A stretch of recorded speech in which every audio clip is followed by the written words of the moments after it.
All right, welcome everybody. We are deep in the midst of talking about the ideal gas law and kinetic theory and all that fun stuff that everyone is just so excited to wrap up their final moments, their final time together in intro physics to talk about. I mean, at least if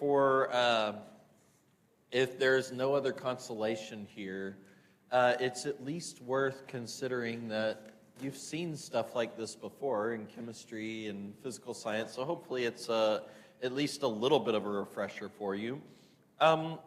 In this case, we are trying to figure out here how much pressure. Actually, I don't like this problem. Let's not do this one. Let's go to this problem. Find the total translational kinetic energy of molecules of 1 liter of oxygen gas at 0 degrees C and a pressure of 0 atmosphere. So a few things that we'll want to do immediately here is convert our volume to cubic meter, and we'll want to convert our temperature to Kelvin. So let's go ahead and do that. First things first, we've got here that 1 atmosphere is equal to 101.3 kilopascal. But don't forget that we don't use kilopascal as our standard SI unit. We use pascals, so we're going to have to convert that to standard SI units. The other one is 1 liter is equal to 1,000 cubic centimeters. And the way that I know that is 1 milliliter is equal to 1 cubic centimeter. So if I've got a liter, that's 1,000 milliliters. But again, we don't want to forget that we have to convert this value to cubic meters. So 1 liter is equal to how much of a cubic meter? Don't say 10. Don't say 10 cubic meters. It's going to be, you have to do the conversion of centimeters to meters 3 times, and so you should get 0.01 cubic meters. So it's 1/100th of a cubic meter. And so if we want to find the total translational kinetic energy, one of the things that we said was that average kinetic energy for an individual molecule inside of this gas is equal to 3/2 kT. However, we've been asked to find the total energy stored inside of this gas, and so the total energy stored would be the number of particles times the average kinetic energy, or that's going to be 3/2 times N kT, where little k is that constant, the Boltzmann constant that we talked about last time. Little k is equal to 1.38 times 10 to the minus 23, I believe, and that's in joules per Kelvin. Joules per mole Kelvin. No, just joules per Kelvin. So how do we solve this based off of this problem? We don't know how many particles that we have here.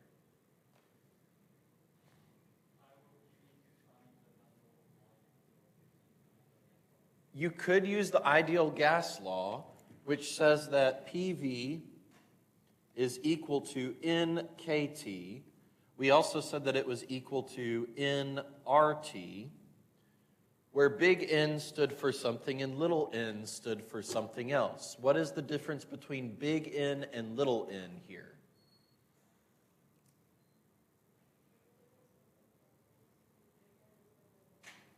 Other way around, yes. Big N is number of particles and little n is number of moles. Yes, don't don't forget that distinction there. Big N is total number of particles, little n is total number of moles. So what you could do is you could solve this equation here for big N is equal to PV over KT. Or what I prefer to do in this case is, if you look at this, NKT, I have NKT here. And according to this equation, NKT is just equal to PV. And so what I'm going to get is that this is 3/2 times PV. So instead of solving for the number of particles, I'm just going to take pressure times volume as my as what I'm going to be multiplying by here.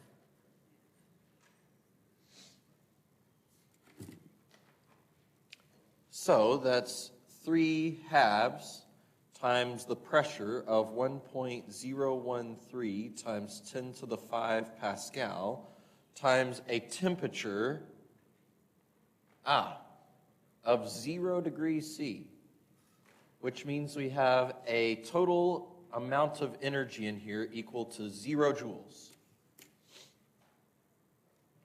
I'm getting a thumbs down from some folks in the audience. What is the incorrect methodology here? Yes, we're in Celsius, which means that we have to add 273.15 Kelvin, which means that we get a non-zero amount of energy. It comes out to be 152, sorry, it should be volume, so that's another thing that I did incorrectly here. Sorry about that. I thought I was making a really great point about make sure you always convert to Kelvin, but we're talking about volume anyway. So yeah, that means that, we're at 0.01 cubic meter, and that comes out to be 152 joules.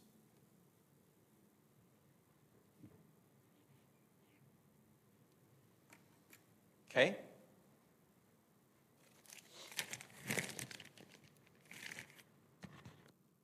Any questions?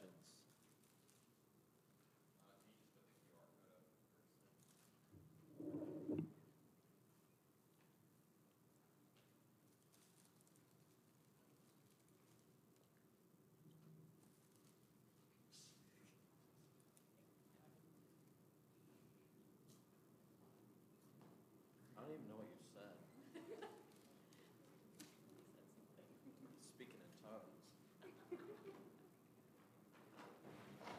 All right.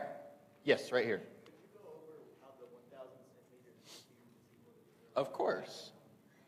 Why is 1,000 cubic centimeters equal to 1/100th of a cubic meter?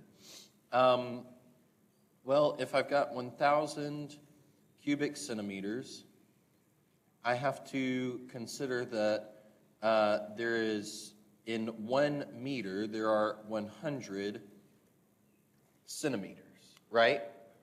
But if I do this multiplication once, don't forget that centimeters cubed is the same as centimeters times centimeters times centimeters, right? So if I do this once, that means that I get 10 centimeters times centimeters. I've only canceled out one of my centimeters here. So that would be, I pick up an additional unit of meters. So this is 10 square centimeter meters, whatever that means, right? So instead, what you have to do if you want to completely convert every value of centimeters to meters, what we have to do is do this conversion 3 times, right? Or if we multiply by this conversion 3 times, it's the same as taking it to the cube power. So I have to take 1,000 divided by 100 3 times, and that should give me the 0.01, if I'm not mistaken. What? Yes. 1,000 divided by 100 cubed is equal to 1,000 divided by 1 million.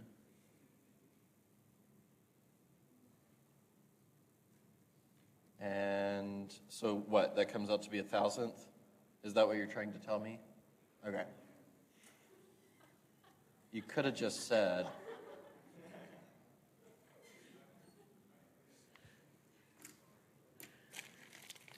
gonna be snooty. I'm never snooty.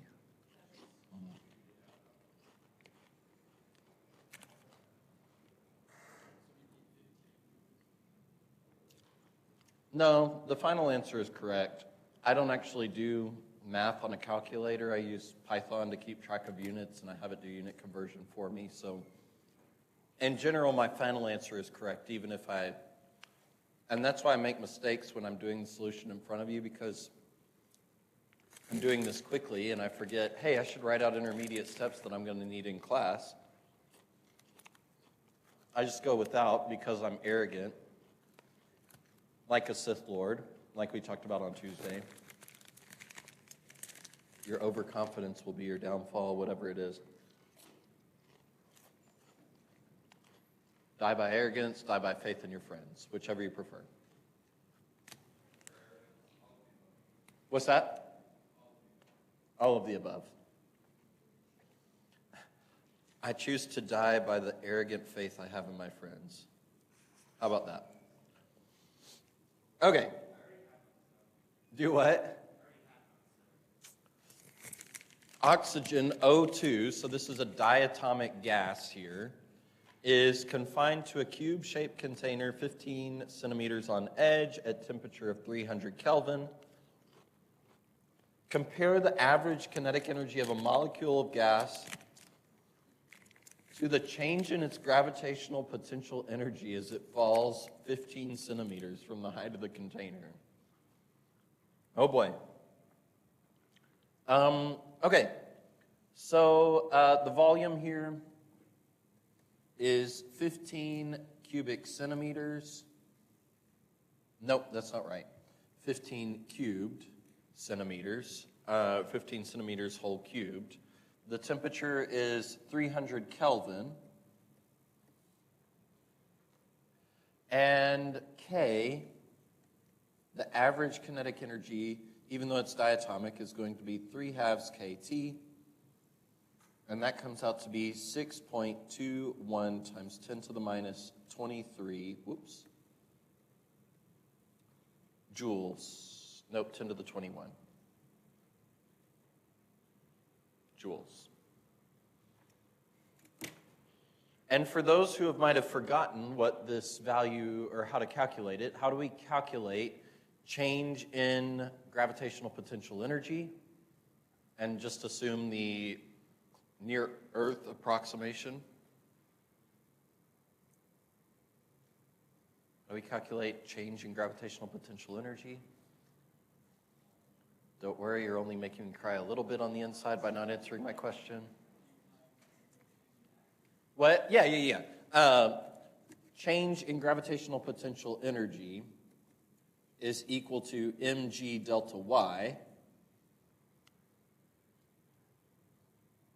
which we don't know the mass of an individual particle here, but the mass is going to be equal to the molar mass divided by N, total, Avogadro's number, excuse me. So that's equal to, if you look up here at oxygen, oxygen has roughly 16 grams per mole. However, this is O2, so we've got 32 grams per mole divided by 6.022 times 10 to the 23 per mole. My per moles are going to cancel. And this should give you, I didn't calculate the intermediate step here, so you'll have to check my math. That should give you roughly 5.2 5.33 grams. Is that right? No. Yeah, 5.33 grams.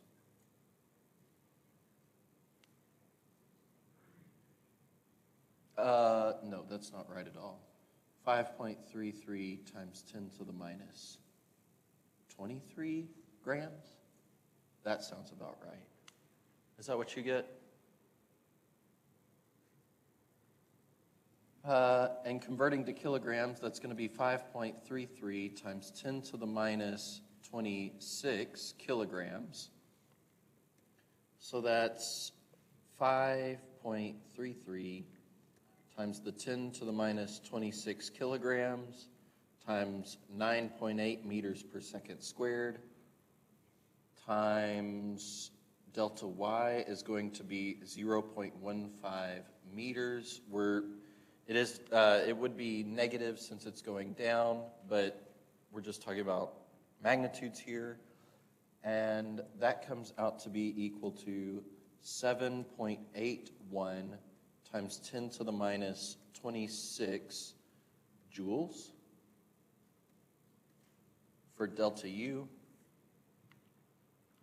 And if we want to know how much kinetic energy it has, that's not a vector, per its change in potential energy, it comes out to be 7.9 times 10 to the 4, and joules divides joules, so that's just it. So what does this tell us here, right? I mean, you're in a physics class and you're always wondering why we calculate what we calculate. What's the value here in terms of what did we just calculate? Who cares about the average kinetic energy versus how much potential energy here?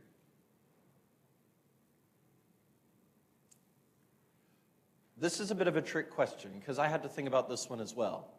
So what this says is that the amount of energy stored in the kinetic energy is almost 100,000 times greater than how much energy is gained by it falling.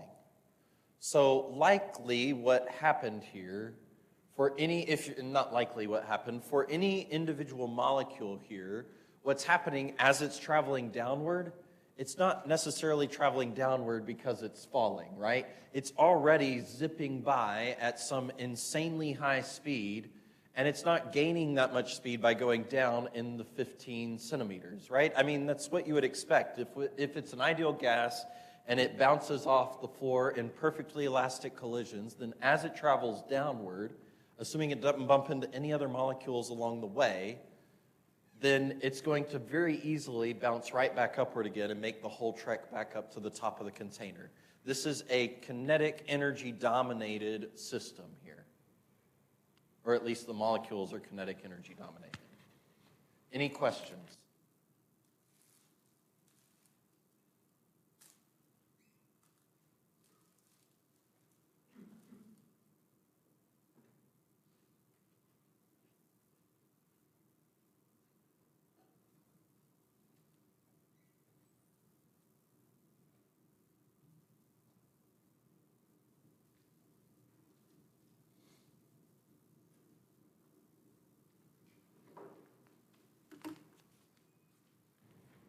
Really excellent, relevant data in terms of student success right here, so make sure you answer this wisely.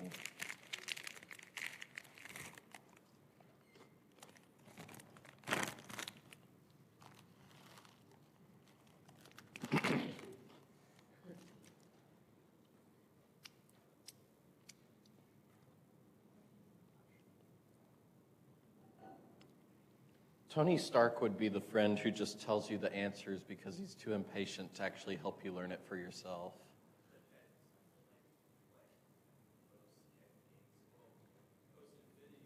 I was going to say post-in-game, he's not going to be much help at all. The dude's dust. The only person I saw him help was Bruce Banner, who was equally intelligent as him, and Peter Parker, who was equally as intelligent as him.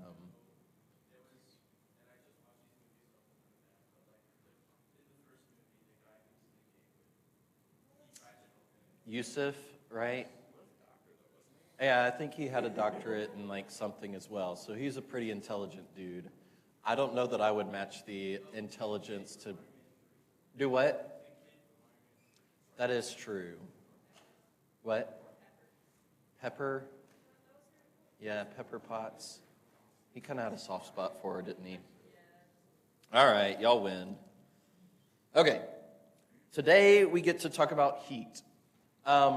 And this even still is one of the more infuriating topics for me to talk about because, I mean, you think back to Physics 1 when we were defining acceleration, right? And I told you, hey, if you tap on your brakes, you're changing your velocity, so you're accelerating, right? Like, there's oftentimes that our cultural lingo does not match our very specific definitions of whatever we talk about in physics. This is one of the most, I don't know, one of the most frustrating ones where the overlap between what we use culturally speaking is not nearly as well defined as what we want to talk about in terms of physics. I mean, you think about it, right? I feel heat coming off of this, or it's heating up because I've put the water on the boiler or whatever else it might be. Or, you know, that's how we tend to use the word heat. But when we talk about heat in a physics class, the physics definition for heat is the spontaneous transfer of energy due to a temperature difference. So heat is not how much energy something has, which is how we tend to think about it a lot of times, but it is how much energy has been exchanged. Okay? How much thermal energy has been exchanged due to a temperature difference. Not how much energy something has, but how much energy it exchanges between two objects. That's heat. You will hear me oftentimes in this class and the next class avoid the term heat just because I don't want you to think that something that objects don't have heat, they exchange heat. And so instead, I tend to just revert to, we're transferring thermal energy here. And I will ask you how much thermal energy. And I just avoid the word heat altogether because I don't want you to think like the rest of culture. And I want you to think very much in terms of what's going on physically. So we measure heat, the thermal transfer of energy, in units of joule, or this annoying unit called a calorie, or the other annoying unit also called a calorie. Right? One has an uppercase C, one doesn't have an uppercase C. Yes, uppercase C is also called kilocalories, but you don't see it written that way. When you eat food, you are consuming uppercase calories.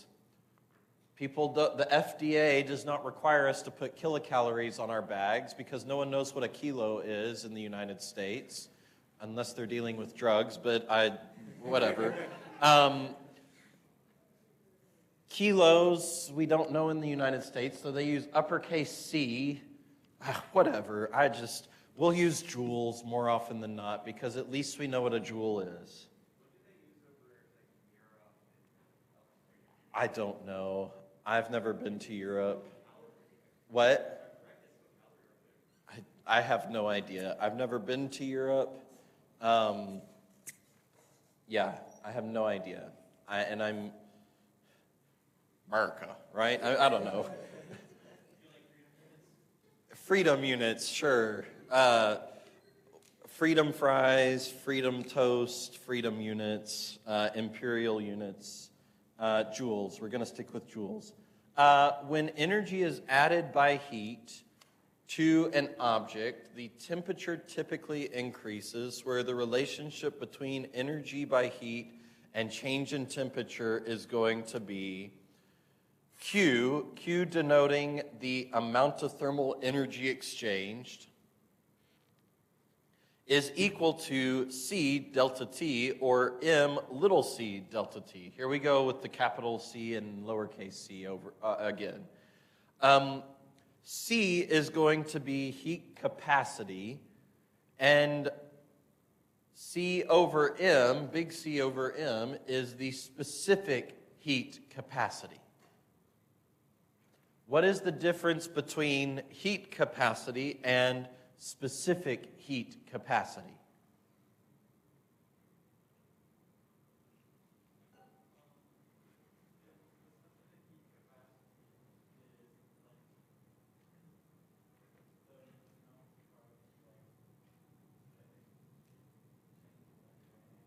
Yeah, specific heat capacity is not dependent on how much of that object is present, right? It is a material dependent property. It is something that if you have copper and you have another bit of copper, copper has the same specific heat, assuming that it's the same level of purity and whatever else, right? Heat capacity, the big C there, if I have a kilogram of copper and 2 kilograms of copper, the one with higher mass is going to have more heat capacity. It has more matter where it can store thermal energy per Kelvin, right? So the idea of specific heat capacity is how much energy can I store per Kelvin, per change in temperature, per how much of the material there is there. Heat capacity is just how much energy can I store per change in degree Kelvin, or per change in Kelvin, regardless of how much mass there is. Q is the change in thermal energy by heat. The exchanged energy by the mechanism of heat.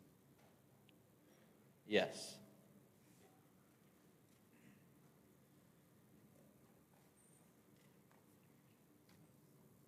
Next, two objects of different masses but the same material are heated equally, or energy is exchanged thermally by heat equally. Which of the following statements is true?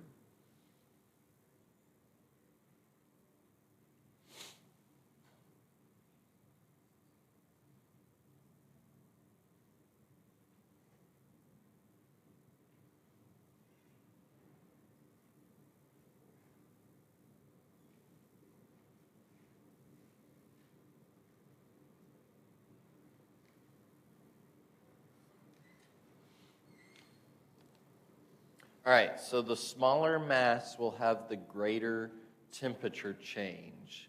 You could go back to the equation that we just put up there on the board. If I scroll down here, we said that Q is equal to M little c delta T, where little c is the specific heat capacity, and since we have the same material here, C is going to be the same for each of these.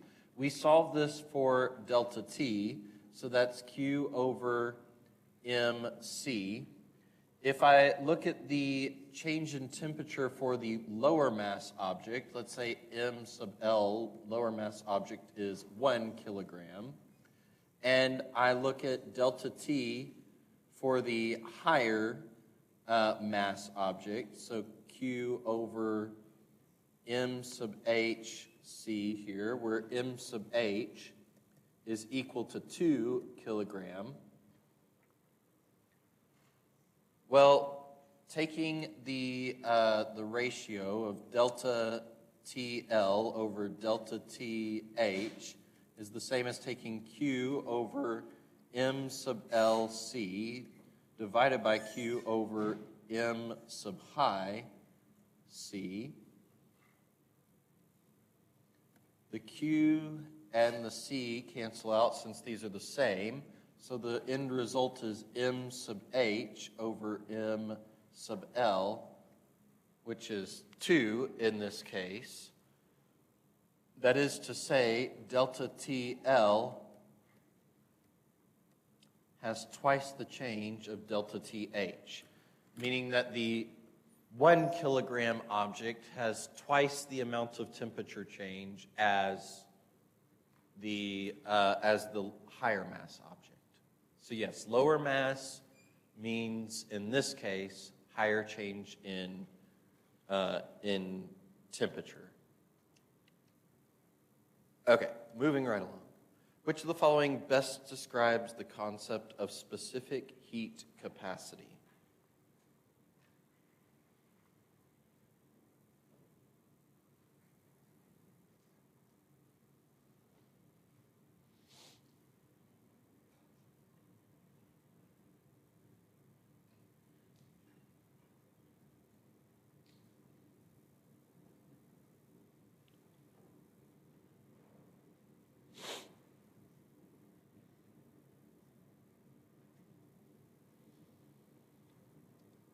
Yes, we're looking at the amount of energy needed to raise the mass of raise a mass of a substance by 1 degree C. Now let me ask this as a follow-up question. Why did I put 1 degree C here and not 1 Kelvin?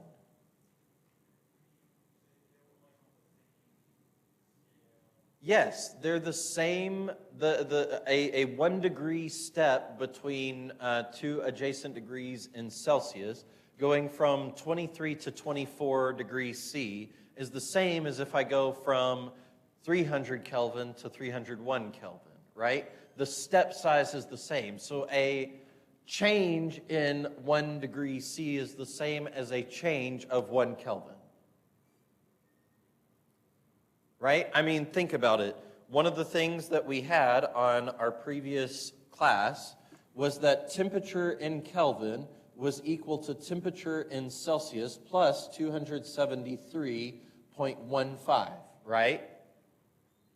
And if I want to look at a change in my temperature in Kelvin, then that's equal to my Kelvin final minus my Kelvin initial.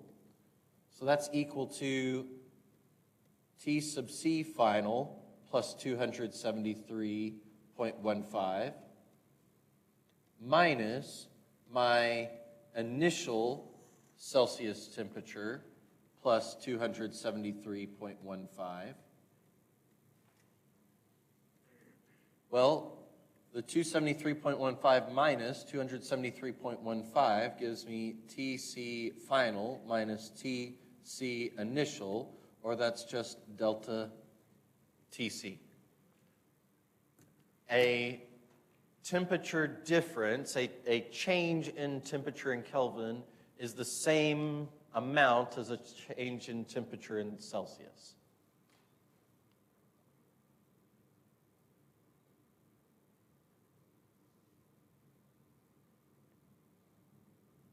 Okay.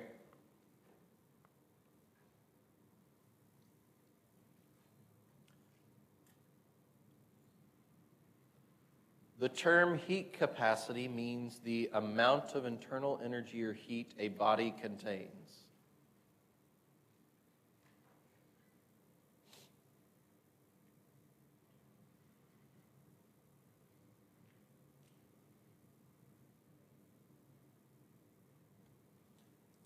This statement is false. The amount of internal energy that something has is just, that's a different quantity altogether. The second part, the amount of heat a body contains, we already discussed that objects don't contain heat, they don't possess heat, they only exchange energy by the mechanism of heat. So that should have been a trigger for false in terms of how much heat is contained. But even if it was how much internal energy is contained, that wouldn't be correct either, because heat capacity means how much energy is required to change the object's temperature. Or if the temperature of an object changes by so much, how much energy was needed to do so. But heat capacity does not mean how much energy something contains. It just means how much energy is required to change its energy state. Then you have as if we didn't have enough C's here, you have C primed, which is not the derivative of little c. C primed is the molar specific heat, and the molar specific heat is the heat capacity divided by the total number of moles, or that could be the mass times the specific heat capacity over the total number of moles, or you could think of it as the molar mass times the specific heat capacity.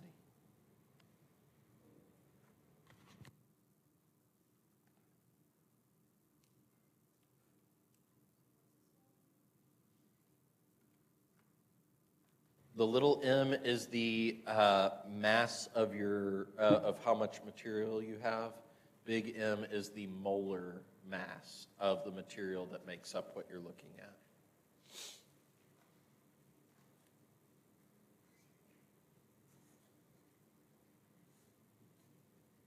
And now you see with all these definitions where heat capacity does not mean how much energy something has. And I mean, you see we're just breaking all of the cultural ideas here. Why I put that quote up on Tuesday about sadistical mechanics. Like it just, the math for most of these problems is going to be more or less straightforward. But keeping the concept straight is a little bit frustrating sometimes. Now we get to something that you might have done in a chemistry lab at some point along the way, and that's the idea of calorimetry. The idea is if energy is conserved, then for an isolated system, however many objects you have in the system, when you bring them into contact with one another, the total amount of energy exchanged between objects should come to zero, right? You bring a cold object into close contact with a warm object. The warm object is going to pass energy going one direction, and the amount of energy, I guess I shouldn't say that the amount of energy exchanged is zero. The amount of energy lost by the warm object should be equal to the amount of energy gained by the cool object. That's what I should have said. For two objects in isolation of different temperatures, the amount of energy lost by one object should be gained by the other object. And this is true no matter how many objects you have in your system. If you have 5, if you have 50, if you have 1,000, if you bring them in thermal contact, for the things that the temperature goes down, you would expect the energy that they lose to be equal to the energy that is gained by all of the things that warm up. And so the little variable I there is just a counting variable where you're counting from object 1, object 2, object 3, all the way up to however many n objects that you have. Positive sign indicates that energy is flowing into a body. Negative indicates that it's flowing out of a body. Another way to express the previous equation is that what goes into objects to warm them up must be equal to what comes out of objects to cool them off. Because energy, is not created nor destroyed. So in my undergraduate, we did like this styrofoam container, right? And you had some sort of cooled water or something like that, and you stick something in there and you cover it up and you figure out what the final temperature is. It gives you the idea of the specific heat capacity of the unknown material. We'll do problems like that here in just a second, in case you might have forgotten about that if you've seen it before, and if you haven't seen it before, to give you some practice. But then we also get that matter can change its state. And this makes problems frustrating sometimes. Because what ends up happening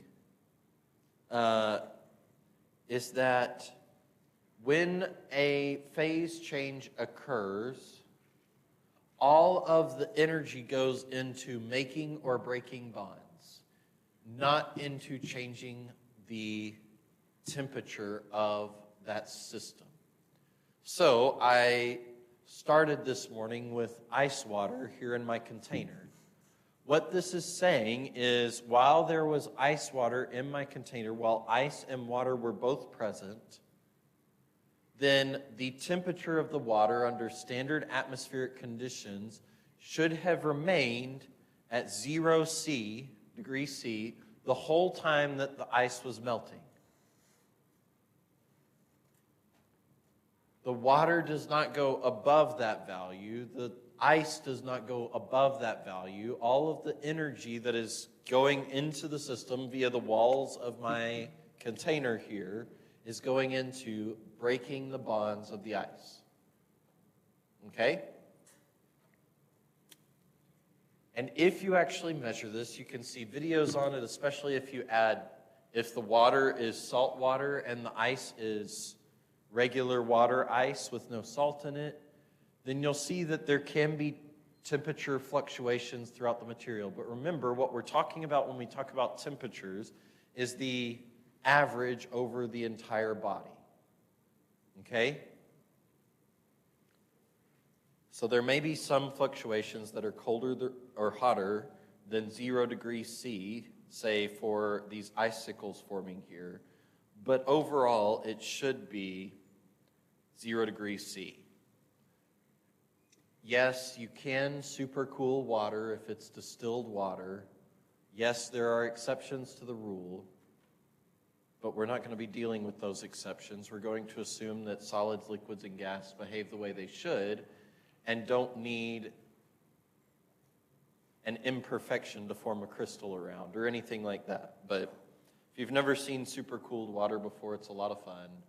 Take a water bottle, put it in your freezer for a few minutes, and let it get cold. And then if you hit it on the desk, you can cause it to turn into ice if you've waited long enough, but not too long. So, you take a look at this chart right here, and you see that you have temperature on the y-axis and time on the x-axis. This is assuming that you have some sort of, not necessarily constant in this case. It looks like, maybe it would be constant, I can't tell. You would have some sort of, let's say, constant energy added in this system as a function of time. And so the ice starts at negative 20 degrees C, and then you would have ice and liquid water here as the phase change occurs. And once all of the ice has melted, then you can start using that energy to change the temperature of the water until you get to 100 degrees C. And as you add more energy to that system, you're going to be converting liquid to vapor.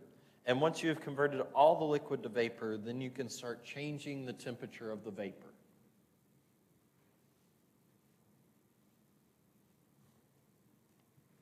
And there are problems like this, where how much energy is required if you have a kilogram of ice at negative 20 degrees C and you convert it to steam at 120 degrees C. How much energy is required? And so what you have to do is you have to take that MC delta T here for each of the times when the temperature is changing. So you'd have 3 different MC delta T's. And by the way, the specific heat capacity of the same material can be different as to whether it's a solid, a liquid, or a gas. But then we also have to contend how much energy is required to change the phase of that 1 kilogram of ice and then to change the phase of that 1 kilogram of liquid water to steam. And to do that, what you have to do is during these processes, the following relations hold. If you're having a solid to liquid or liquid to solid transition, It is governed by the latent heat of fusion, in which case the amount of energy needed is equal to how much of the substance you have, the mass, times the latent heat of fusion. Notice that there is no delta T here, because during a phase change, delta T is 0. And if it's a liquid-gas transition, then that is governed by the latent heat of vaporization, where the amount of energy needed is equal to M times the latent heat of vaporization. So if you think about that previous plot, the line for the phase transition from ice to liquid was much shorter than the phase change from liquid to gas. So for water, which do you expect to be higher? The latent heat of fusion or the latent heat of vaporization? Yeah, vaporization. The latent heat of vaporization for water is almost 10 times greater for vaporization than it is for fusion. So that means that it requires more energy per kilogram to change water to gas than it does to change ice to water. Not necessarily for all things. But I think for a vast majority of them, the latent heat of vaporization is going to be greater than the heat of fusion. You have to have enough energy to get those things to break out of to get the molecules to break out of the liquid. And water is complicated too, because water has those hydrogen bonds that occur, and water is amazing, but it's also one of the more frustrating materials to work with because it breaks a lot of the conventional rules. When a solid turns into a liquid at its melting point, which of the following happens to the temperature? Or I should say, as a solid turns into a liquid.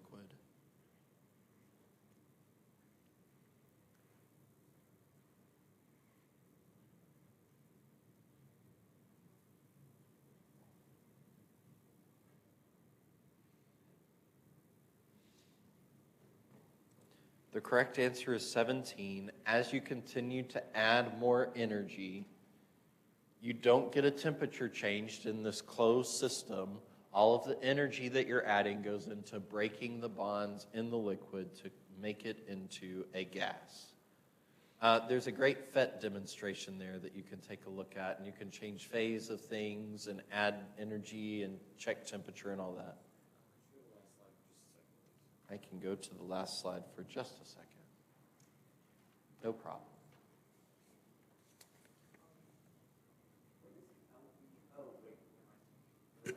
Glad I could help. William?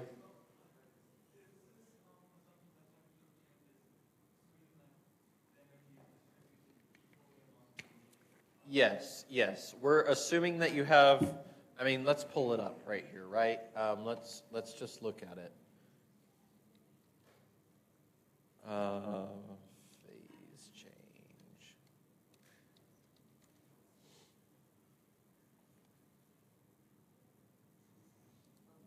I think this is the one. What? Q are units of energy. It is the amount of energy, thermal energy exchanged. It's the same thing I've been using. Yes. So, to William's question, I have represented here a block of ice in the simulation, right? And we're assuming here that this is some sort of closed system.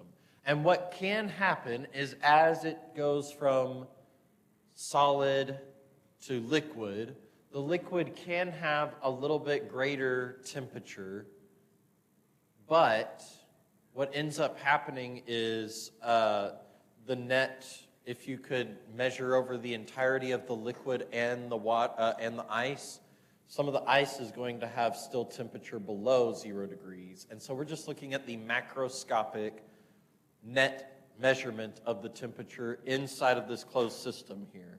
And so you can cool this system off and try to bring it down to 0 Kelvin. And you'll notice that the little molecular vibrations here are going to diminish until, if we could get it down to 0 Kelvin, it is sitting completely still. I've removed all energy from the system, so this is an ideal system. But as I start warming it up, then what happens is things are going to start breaking, bonds are going to break, and I can eventually get into some sort of liquid here. But you'll see that even some of these broke off and appear more gas-like. But they don't have enough energy that they aren't getting pulled down over some net amount of time. I don't remember, this is neon here. Let me work with water. I actually know what water is. So as I get closer and closer to 373 Kelvin, I should get closer and closer to this being a gas. And so now I'm right here at the point where if I add any more energy, the energy going in starts converting things to, let's see, 100, 273. Do what? Yeah, I might be thinking of the wrong simulation here. There's one that does a lot better in terms of showing the no temperature change as you change states. So I thought I'd pulled the correct one up, but clearly I did not. So you can start adding, more and more energy here just to get a feel for what's going on. I'll have to look for the correct simulation, but it was worth a shot.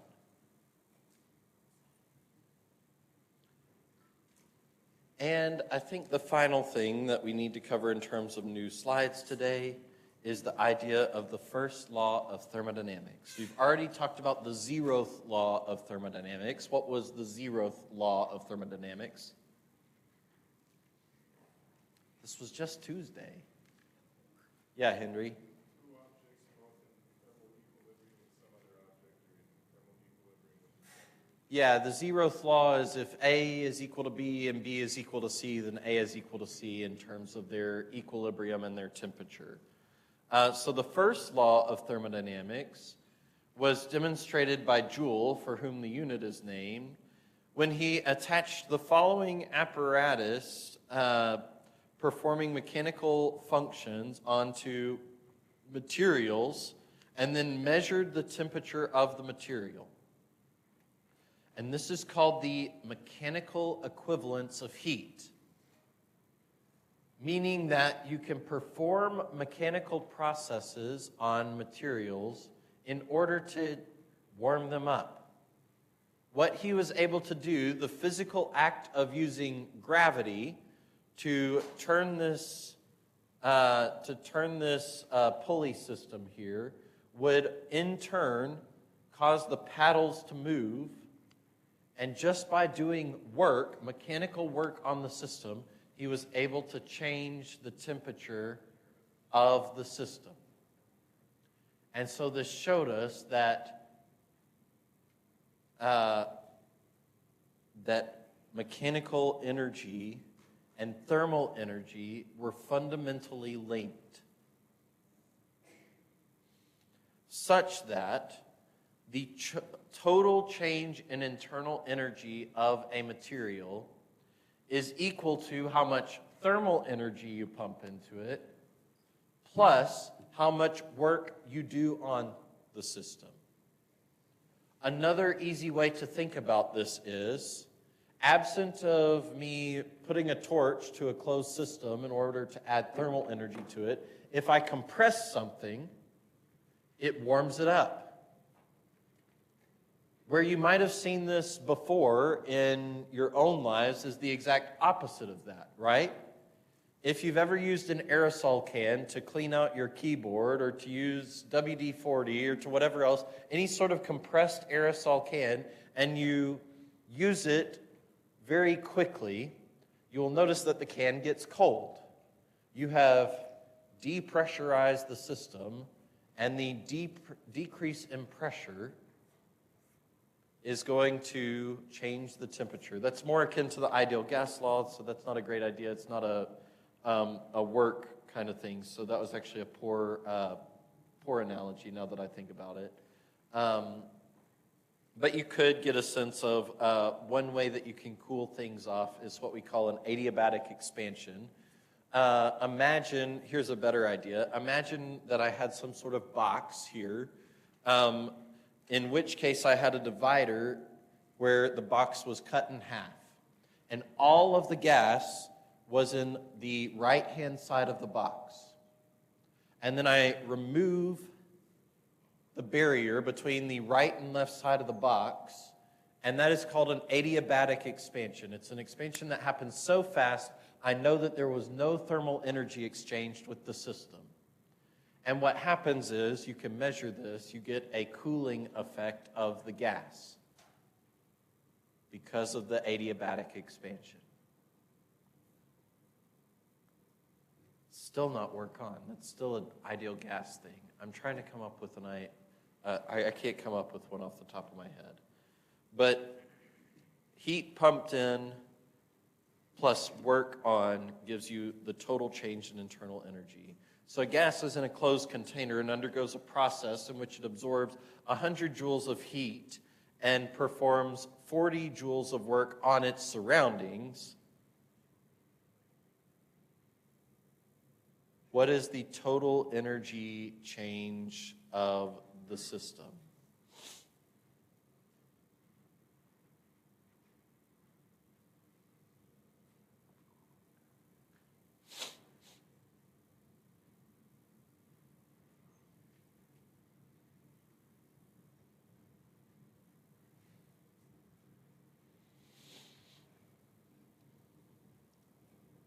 Yes, the correct answer here is that you get a net change of 60 joules in the gas,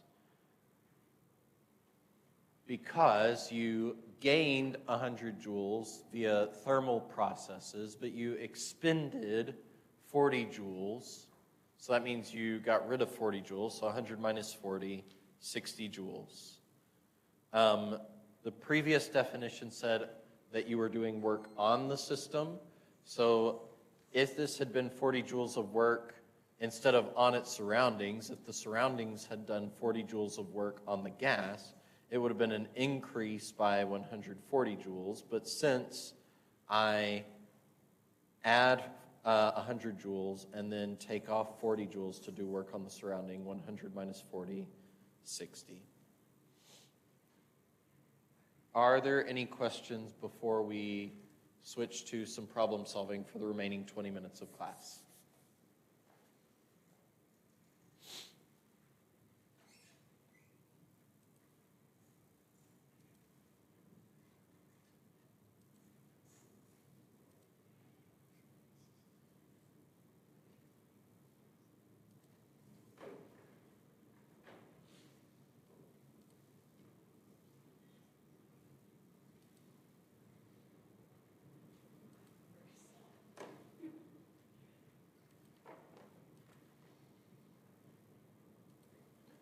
The average on the test, I want to say was a 61.25, but I don't remember off the top of my head. Why no bear? I don't have an answer. I was working on galaxy research before walking in here and didn't reorganize my slides. When can we look at our previous test? In one sense, you can always come by during office hours and look at it, but I think on Monday I'm going to have a period of a few hours where I'll have them out. You can come look at them then. So sometime Monday, likely in the afternoon, but I have to look at my schedule first. What is your favorite lightsaber? I always collected, when I was a kid, I collected Obi-Wan lightsabers, so his is my favorite. Do bears do work? Only polar bears. Can you have mercy on us with the last test final, please? I'm a physics professor, not a. I don't know who I would compare myself to on that one.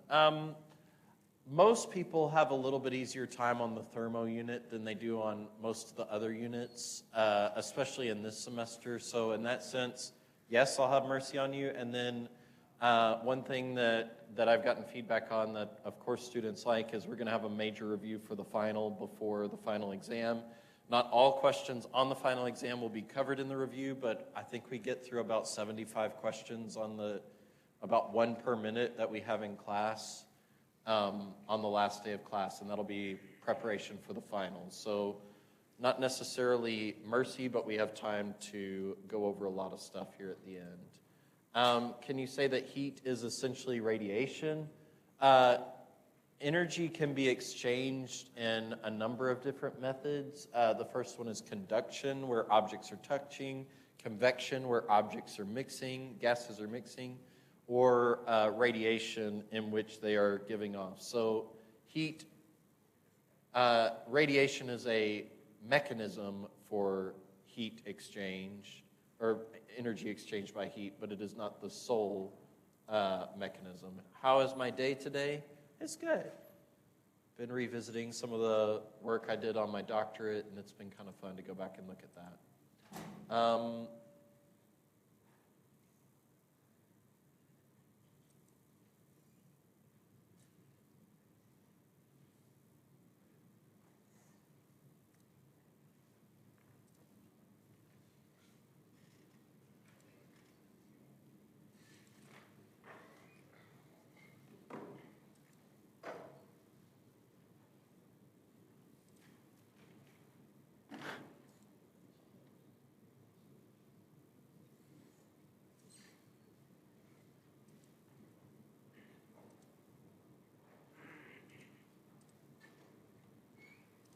If you dress up as bears, can you get extra credit?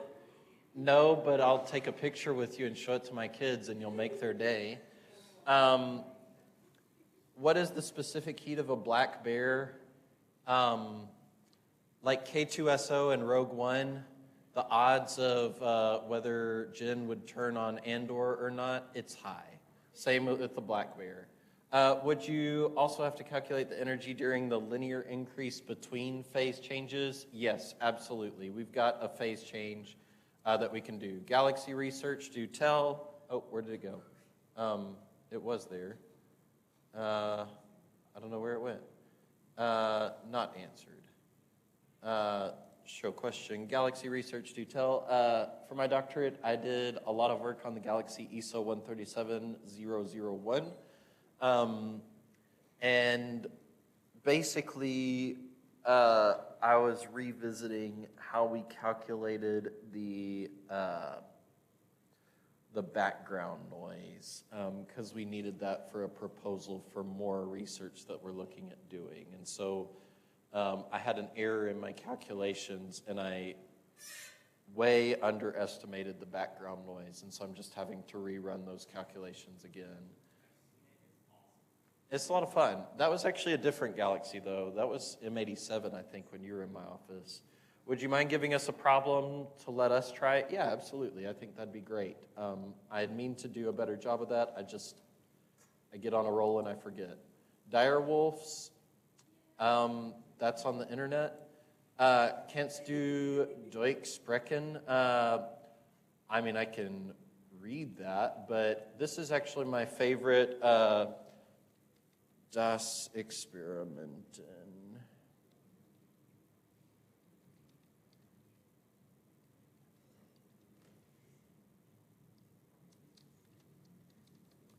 Let's see if we can find it. Prove my humanity on Reddit. Interesting. Come on, where is it?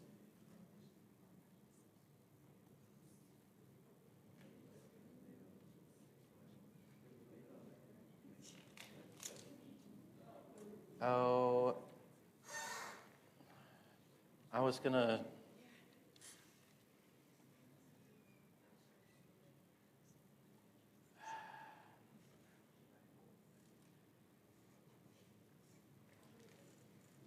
I can't find it all of a sudden.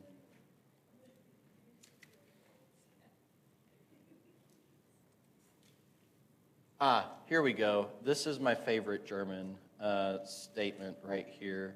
Das Maschinen ist nicht für Gefingerpoken und Mittengraben, ist easy schnappen der Springerwerken und blauen Fusen mit Spitzensparken und Korkenpoppen, das Dummkefoken, Rubbernecken, Sightseeren, keeping hands in der Pockets and relaxing and watching the gears. And we had this on one of our experiments in our lab at Harding, because if you just tweaked one thing about it, it would break, and it was absolutely infuriating. And the first time I saw it, I thought my predecessor was like, oh, he knows German, and this is, wait a second, that's not actually German, but it's still really cool. No, of course it's not actually German. It's just German or English transliterations into a faux German sounding kind of thing.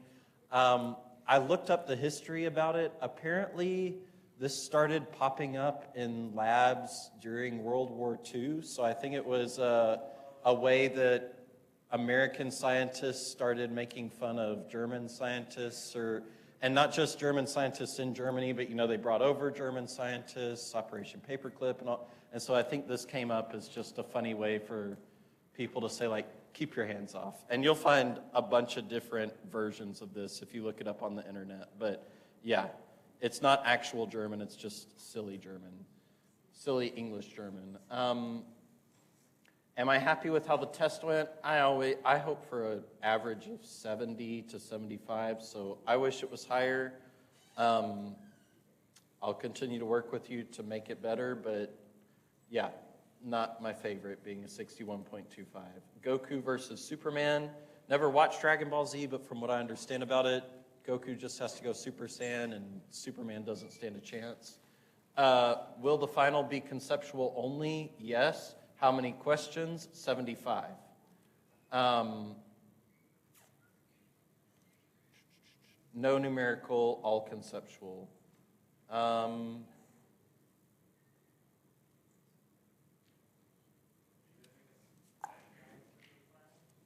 No, I just give you my 80-question Menti as a way to study for the final. Okay. Let's switch gears into some problem solving. Page 25, day 25. 12 minutes. Excellent job in distracting me for those last few minutes. Well played.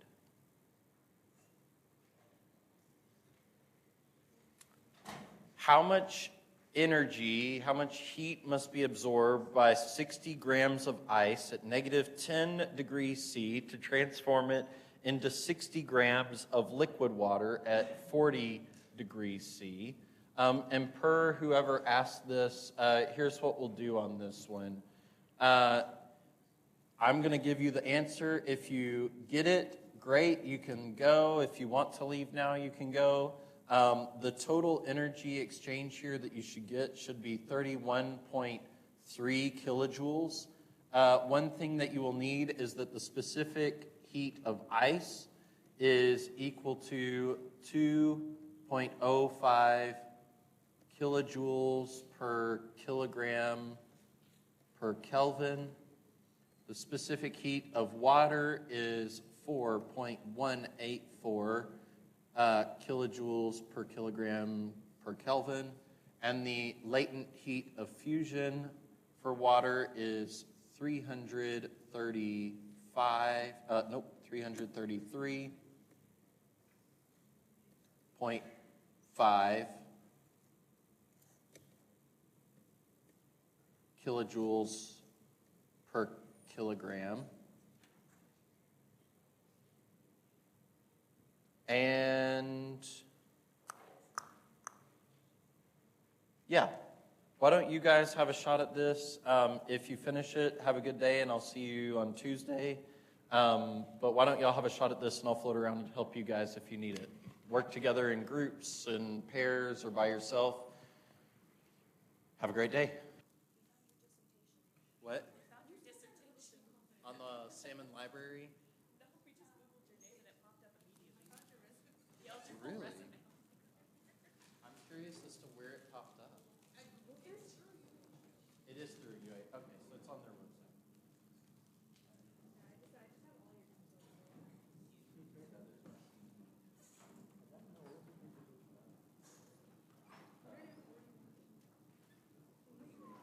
Wow. A lot of it's figures. Me, it took longer than most people. I did it. My doctor took 6 years, but I was great. So I took the slow path so I could make money. Hey, money's cool. It is. It certainly helps, especially if you have a wife and 3 kids. Yeah. Yeah.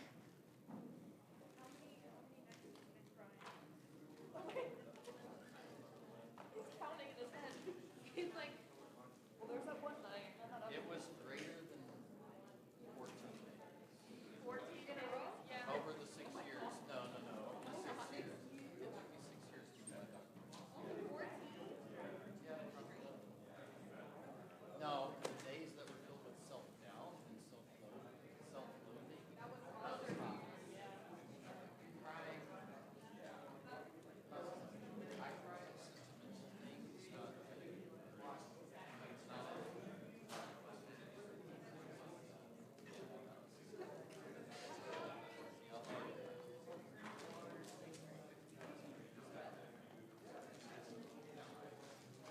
And if you're breaking down the crime of your PhD, are you really getting a PhD?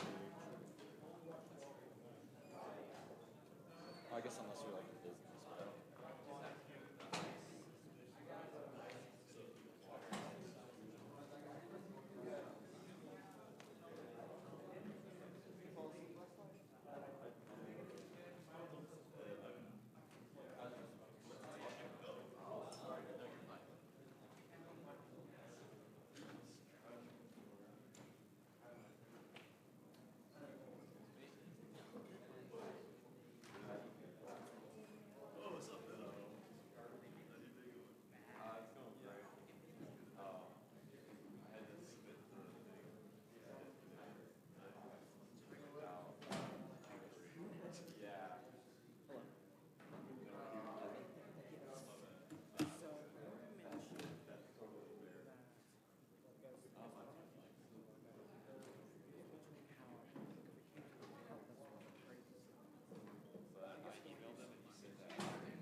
I mean, you've got a week of your homework is due. Well, here's the thing. I got a 92 in the lab.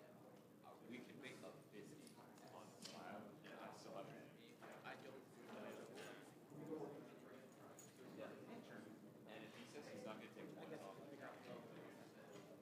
but my part was kind of sloppy too. 6 months. I started a shit at 10 p.m., so I didn't. Not my best. First